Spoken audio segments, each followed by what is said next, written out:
Looking at the inside, it does look pretty tidy. As you can see, it does have balance leads for each one of the cells. You can also see that it has 2 temperature sensors, one here and then another one there.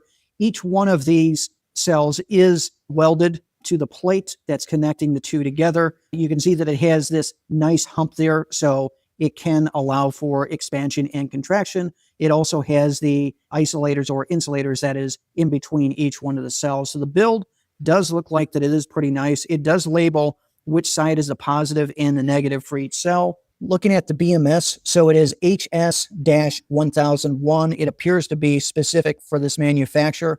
So overall, the build quality is quite nice. I mean, I really have nothing but good things to say about the build quality. The only thing that I'm curious on is the actual cells, but let's see how it tests out. I mean, after I charge this thing up, if the capacity is well past 100 amp hours, then, maybe they're good cells. Let me go ahead and charge it up. And then once that's done, we'll go ahead and do the capacity test. The load test is complete, and it was actually quite interesting. So as you can see, 103.28 amp hours, which is very, very respectable. It should do at least 100 amp hours.